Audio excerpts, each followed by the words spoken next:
Boa noite, irmãos. Hoje, em sequência ao estudo sobre personagens bíblicos, vamos falar sobre o profeta Miqueias, um daqueles 12 profetas menores da nossa palavra, da palavra de Deus. Então, vamos começar falando sobre o seu nome. Miqueias significa quem é semelhante a Jeová.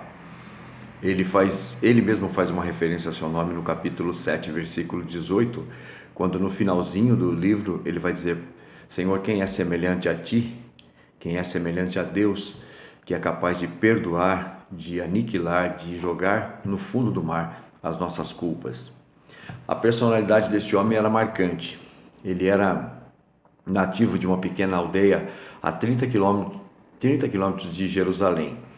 Um homem do campo, foi chamado pelo Senhor, de origem humilde. Seu pai nem é citado, porque de certo não era alguém conhecido, a sua pessoa não era conhecida. E apesar de ser de aldeias, ele possuía uma capacidade de análise sobre as situações nacionais, sobre as situações internacionais que era concedida pelo próprio Espírito.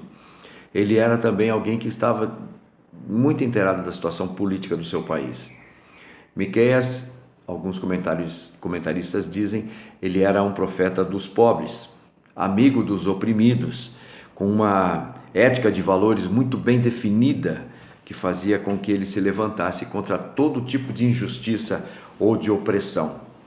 Quando foi que ele escreveu seu livro? Ele escreveu seu livro, ele profetizou. Versículo de número 1 vai falar exatamente sobre isso. Palavra do Senhor, que em visão veio a Miqueias, morastita, nos dias de Jotão, Acás e Ezequias, reis de Judá, sobre Samaria e Jerusalém. Ele vai abordar a situação das duas grandes capitais do Reino do Norte e do Reino do Sul. Então, nesses dias, nesse tempo em que o povo experimentava, já começava a ver a hegemonia, o aparecimento de um terrível inimigo, os assírios, e por isso começaram a ficar um pouco confuso. O domínio assírio já estava tomando todas as regiões ao redor de Jerusalém, de Israel. Então eles começaram a ficar preocupados. Então começaram isso tudo vai dando ocasião para que o Senhor levante este profeta e venha falar contra as opressões, as injustiças, as corrupções que estavam acontecendo dentro de Israel, do Reino do Norte, e de Judá, Reino do Sul, atrocidades de todas as classes. Juízes eram corruptos, sacerdotes eram imorais, profetas assalariados falavam segundo o salário que recebiam, e os ricos oprimindo os pobres. Essa é a situação ética, moral, social e política de Israel nesses dias, do povo judeu nesses dias. Então a sua mensagem vem agora como sermões. O livro todo são coleções de sermões que o profeta vai dirigindo ao povo através de muitos anos. Começou praticamente em 750 antes de Cristo, atravessou, observou de longe, porque ele morava no Reino do Sul, ele viu o povo do Reino do Norte sendo exilado, sendo destruído.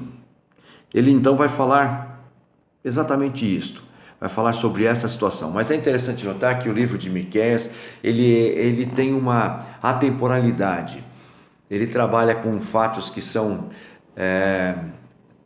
já próximos, ele profetiza, e isto acontece de maneira próxima, profetiza sobre coisas que vão acontecer num contexto um pouco mais remoto, mais longe, e depois ainda alcança, através da revelação do Espírito, visões e fatos, e narra fatos que acontecerão bem depois. Alguns ainda vão acontecer nos dias de hoje, que seria então a volta do Senhor Jesus Cristo.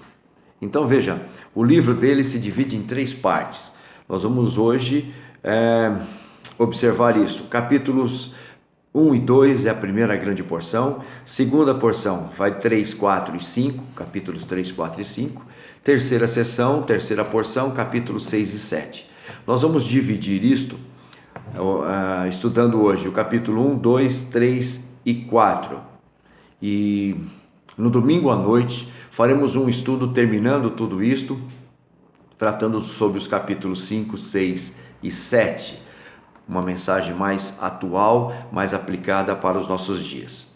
Todas estas 3 sessões, elas são iniciadas, introduzidas por uma palavra específica. Veja, ele diz no versículo de número 2 do capítulo de número 1, quando ele começa a primeira porção, ouvi todos os povos. Quer dizer, ouvi, escutai. Capítulo de número 3, versículo 1.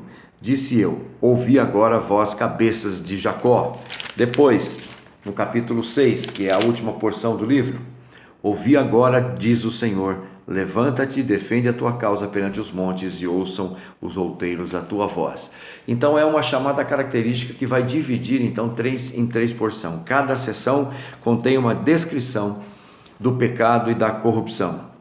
Contém também um anúncio de castigo e, interessante, uma promessa de restauração para aqueles que se arrependerem. É sempre assim. É denunciado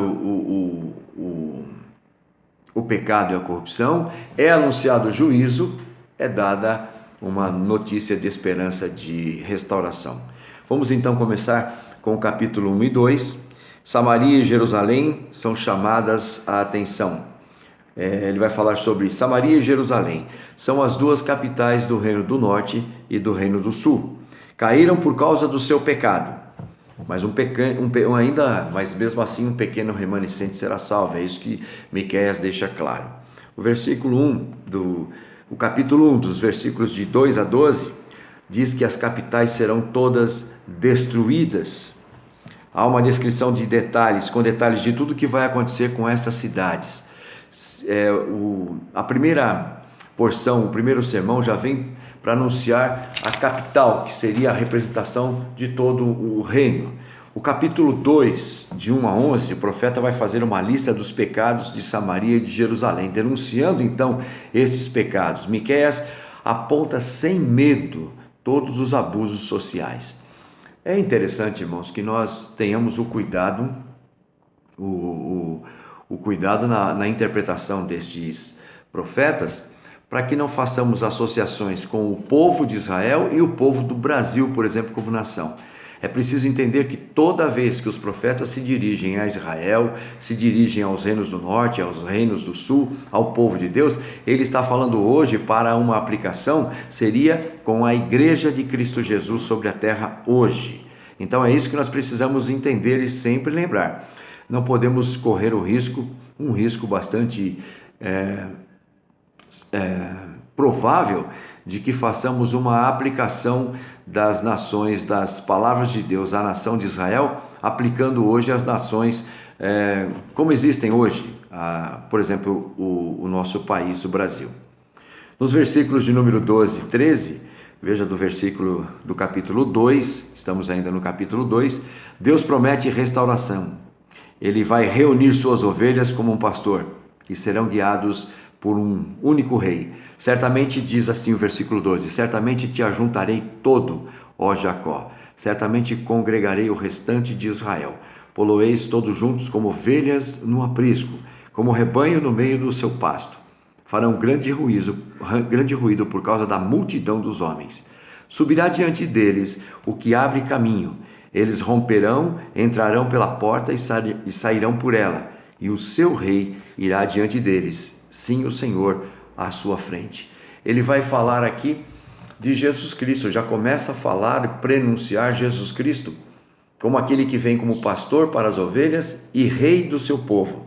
A promessa de restauração para aqueles que se mantêm fiéis é justamente essa, experimentar o pastoreio e o reinado do Senhor Jesus Cristo. Miqueias é o profeta que desmascara o pecado da igreja, anuncia a ira do Deus vivo, mas sempre traz consigo uma esperança para aquele que se arrepender. Entrando no capítulo de número 3, nós vamos ver agora que Miqueias vai falar contra os chefes e os nobres, contra a liderança do povo de Israel. Isso poderia ser aplicado também à liderança da igreja de Cristo Jesus hoje. Então ele começa denunciando os pecados da liderança do povo de Israel. Capítulo de número 3, versículos de 1 a 11, Miqueias vai proclamar toda a corrupção dos cabeças do povo, vai se dirigir às autoridades. E ele vai então tratar nesse capítulo sobre os magistrados que deviam conhecer aquilo que é justo, mas em vez disso aborreciam o bem e amavam o mal. Aqueles que deveriam velar pela justiça não tinham noção da responsabilidade. Estavam como aqueles de João capítulo 3, versículo 20, quando Cristo fala que as obras deles e estes homens não gostam da luz, porque quando chegam perto da luz, suas obras são denunciadas. E eles então estavam se afastando dos caminhos do Senhor. Já estavam praticando isso porque se afastaram dos caminhos do Senhor. E agora não queriam voltar à luz do próprio Deus para que suas obras não fossem esclarecidas e denunciadas. Então, Miqueias vai fazer isso com palavras muito claras. Ele vai expor a crueldade da opressão do pobre. Como aqueles chefes, como é que eles despojavam, fazendo a vida dos pobres impossível.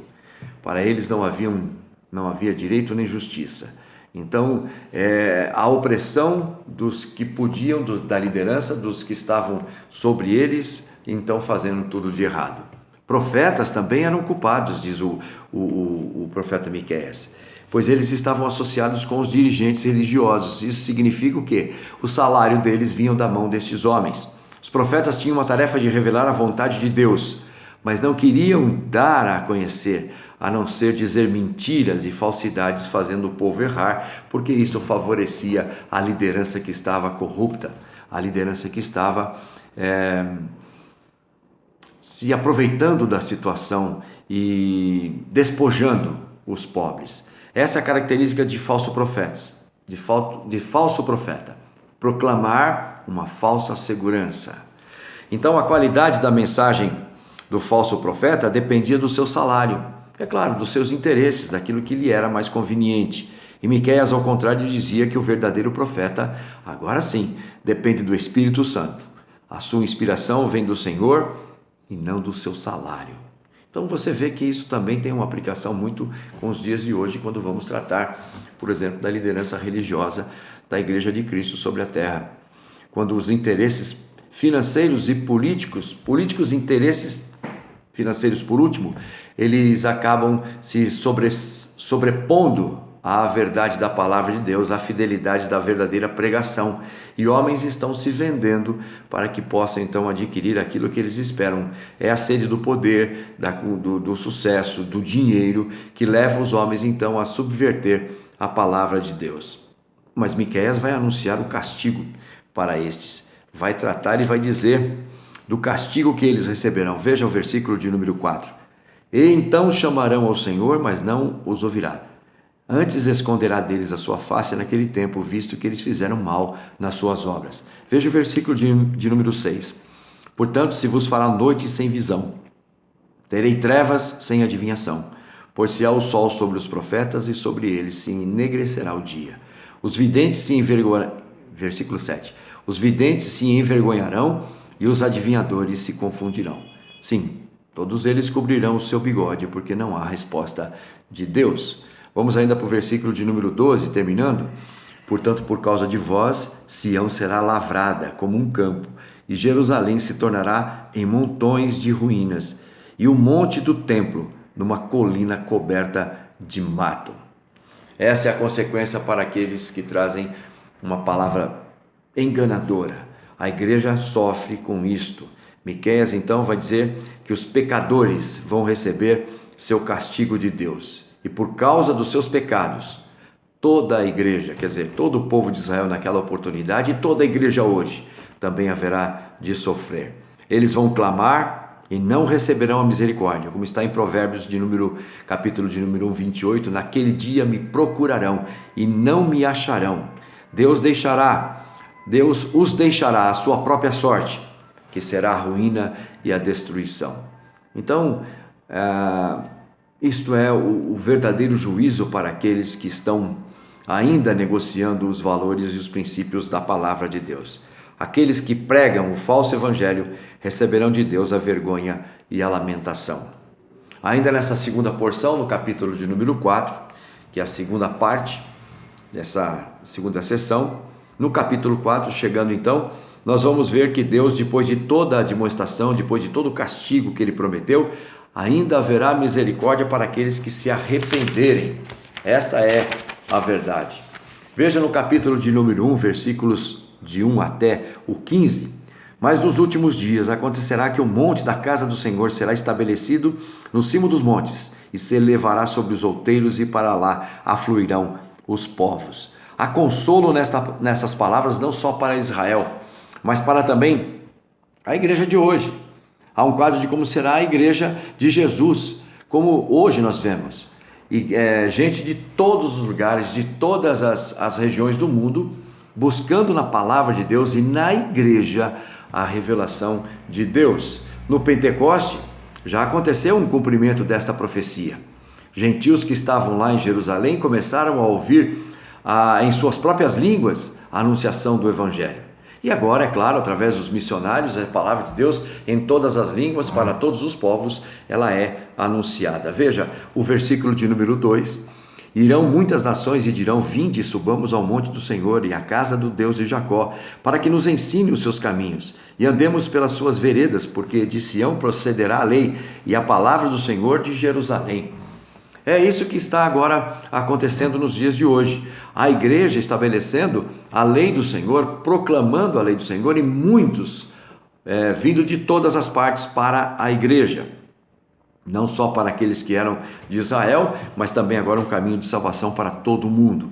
É a obra missionária, aquilo que estivemos falando numa escola dominical passada, quando as missões levarão e haverão de levar o mistério, como o próprio Senhor Jesus disse: ide e anunciar tudo aquilo que vos ensinei.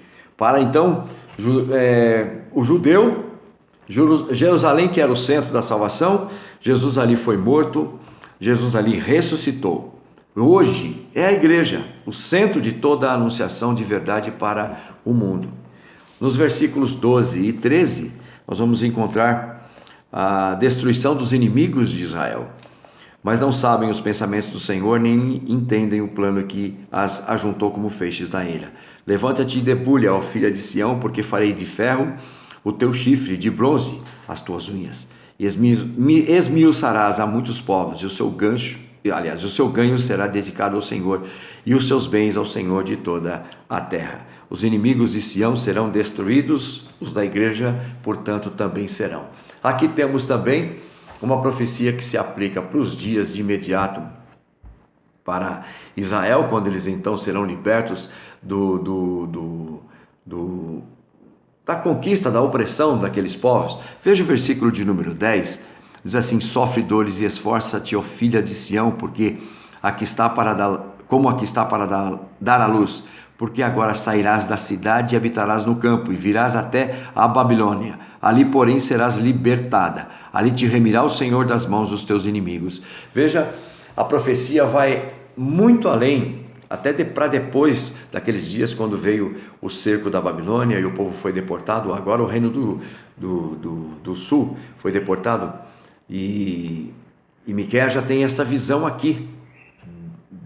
100 anos, bem antes, um pouco mais de 100 anos antes. Então ali temos a promessa de libertação de algo que ainda nem aconteceu, mas que aconteceria, porque o povo continuaria insistindo em seus pecados. E isso também remonta à volta do Senhor Jesus Cristo, quando ele vier e libertar o povo de todos os seus inimigos. A morte é o último deles, e então a ressurreição, que há de vir com Cristo Jesus, atingirá a todos. A igreja deve levar esta mensagem de esperança, de juízo também, de disciplina iminente para aqueles que continuarem a pecar e não se arrependerem. A justiça do Senhor não trará, ou melhor, não terá o culpado por inocente. E é preciso se arrepender enquanto há tempo, para que possa experimentar da esperança, da misericórdia e do amor de Deus. É essa a mensagem, vamos parando por aqui. O capítulo 5, 6 e 7 fica para outra oportunidade, talvez domingo à noite, quando estivermos aqui meditando a palavra. Lembrando que neste dia Próximo domingo não teremos o nosso culto pela manhã, haverá apenas a transmissão da escola dominical via online e também no horário de 19 horas a transmissão do restante dessa mensagem, para que os irmãos possam meditar em suas casas. Que Deus esteja nos abençoando, que estejamos orando também por aqueles que vão agora votar em suas eleições municipais, sabendo que isso é de grande responsabilidade, principalmente agora que escolheremos as autoridades que vão nos representar e nos governar nesses dias de tanta aflição. Vamos orar. Pai de amor, tem misericórdia de nós, te louvamos e te agradecemos pela vida de homens que o Senhor levantou, pela tua mão poderosa ao levantar profetas como Miqueias, por exemplo, que traz alento, que traz esperança para os dias de hoje. Trouxe mensagem de juízo, denúncia de corrupção e de pecados, como hoje também. O Senhor se levanta e declara todos os nossos pecados, coloca diante de nossas faces para que nós possamos nos arrepender. E quando nos arrependemos, temos então de Ti a mensagem da certeza da restauração. Então por isso te louvamos e te agradecemos. Pedimos pela Tua igreja também e pelo todo o povo hoje, todo o povo brasileiro que vai se dirigir no domingo às urnas para escolher seus prefeitos e seus vereadores. Tem misericórdia de nossa nação também e que o povo de nossa nação faça isso com muita fé, num ato de fé, principalmente o povo da igreja faça isso num ato de fé. Nós bem sabemos que tudo está em Tuas mãos e todas as coisas vão ser coordenadas como tem sido até hoje, mantidas e governadas por Ti, pela Tua mão poderosa na mão de Cristo, através de Cristo Jesus, nosso Senhor e Rei. Que nós nos sintamos como ovelhas sobre este pastoreio e sobre a dependência e governo do Senhor, Rei Jesus Cristo. Te pedimos todas estas bênçãos, te louvamos por tudo que tens feito nesses últimos dias, em nome e no poder do Senhor Jesus Cristo, é o que fazemos. Amém.